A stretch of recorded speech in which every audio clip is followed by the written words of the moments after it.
Today I want to show you how you can play an easy chord progression in different variations using chord inversions.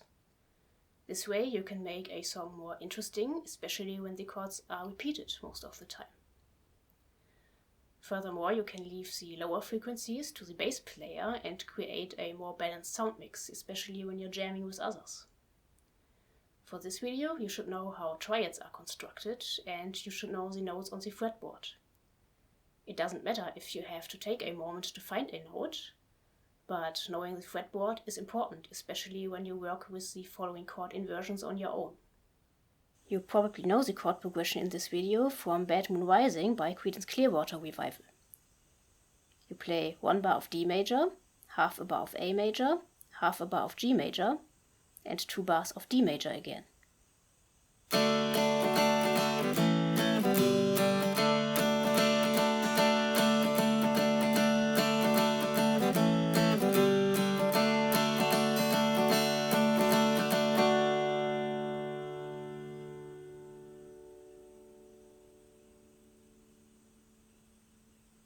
For the first variation of this chord progression, you play the D major shape on the G, B and E string. Here you play the G string with your ring finger in the 7th fret, the B string with your pinky also in the 7th fret, and the higher E string with your index in the 5th fret.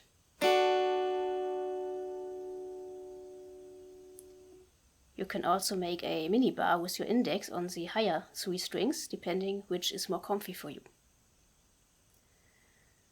The A and G major shape you play on the D, G and B string. Here you play the D string with your ring finger in the 7th fret for the A major shape, the G string with your middle finger in the 6th fret, and the B string in the 5th fret with your index. And for the G major shape, you shift this chord shape 2 frets lower.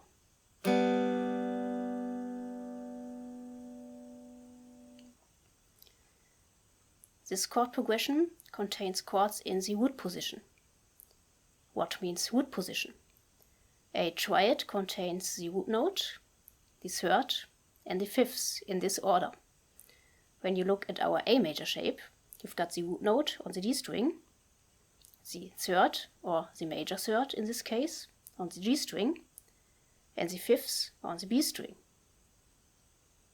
This order is the same for all the chords in this progression. And now I'll show you how this sounds like.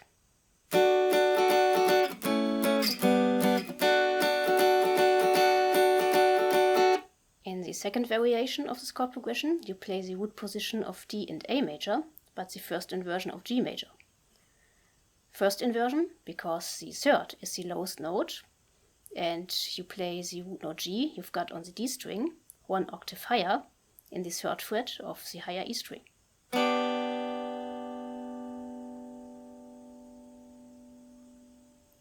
To show you the different octaves of G,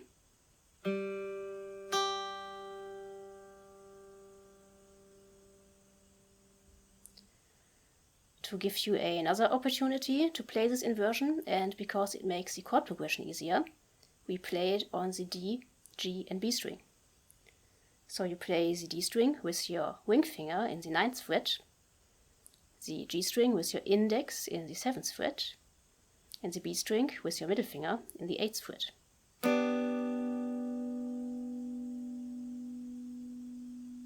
So the notes and the order of the notes stays the same, but on different strings. And I'll now show you how this sounds like in the chord progression.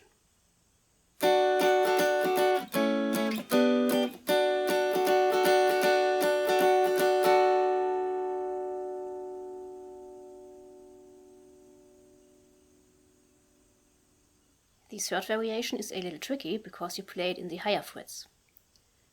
You play the D major shape, like the first inversion of G major we've got earlier, but with your middle finger in the 11th fret of the G string and your index as a mini bar in the 10th fret of the B and E string.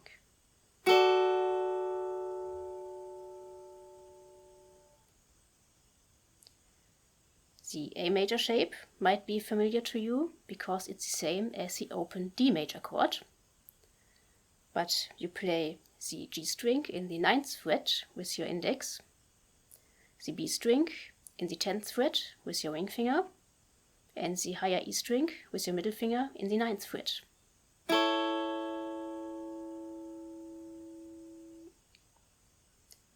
This is the shape for the second inversion, and when you think about the root position of A major we've got earlier, you play the root note 1 octave higher and the third 1 octave higher. So the 5th is your lowest note. And for the G major chord, you shift this shape 2 frets lower.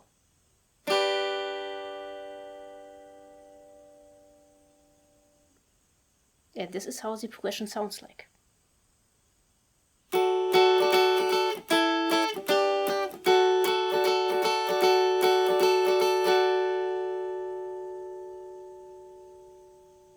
You can move these shapes around the fretboard depending which chord you need. I recommend you think about the root position chord first and then try to find the octaves of the root note and the third. With time you will learn these shapes. You should always be aware of the notes of the inversion you're playing and name them. Especially when you're not confident with the notes on the fretboard, you will learn to find them faster this way. On Wednesday, I will release a detailed article about the theory behind chord inversions in the community section of my channel. If you don't want to miss this, follow me on Instagram and get notified. You find the link in the description box below. I'd much appreciate it if you support me by giving me a thumbs up and subscribing to my channel. Otherwise, I'd like to thank you for watching, and until next time, keep grooving.